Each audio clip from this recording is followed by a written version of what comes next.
आमच्या सदानंदराव मोरेंची व्याख्यानं तुम्ही यूट्यूबवरती ऐका. ती ऐकल्यानंतर तुमच्या लक्षात येईल आपण मराठी आहोत म्हणजे काय आहोत.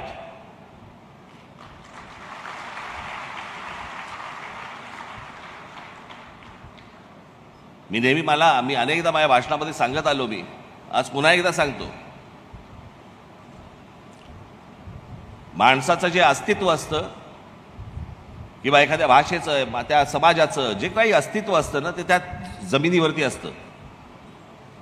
आपण दरवेळेला म्हणत आलो आपण आमचा इतिहास, जगाचा इतिहास. इतिहास म्हणजे काय? इतिहास म्हणजे भूगोल.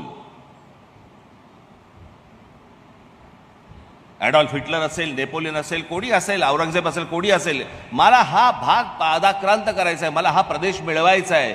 तो मिळवल्यानंतर जो बनतो तो इतिहास.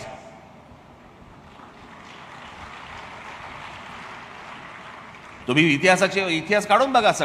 सगळा इतिहास काढल्यानंतर तुमच्या लक्षात येईल की आपण कशाला इतिहास म्हणतो आहोत.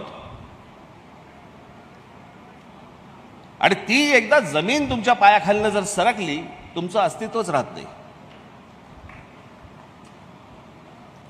त्याच्यामुळे भूगोलाशिवाय इतिहास नाही.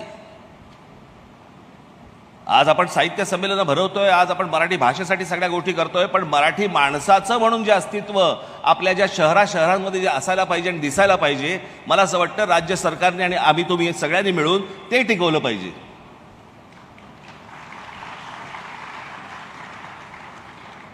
नुसत्याच फक्त प्रगतीच्या नावावरती जर आमच्याकडच्या जमिनी फक्त जाणार असतील आणि आमचीच लोक जर समजा आमच्याच राज्यामध्ये बेघर होणार असतील, मला असं वाटतं त्याला विकास नाही म्हणत.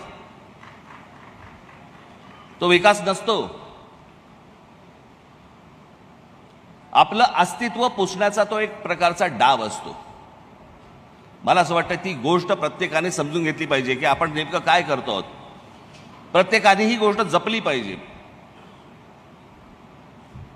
की माझ्या इकडे एखादी एवढी समजा 5,000 एकर जमीन एखाद्या कंपनीने विकत घेतली. कंपनीने विकत घेतलीचा अर्थ काय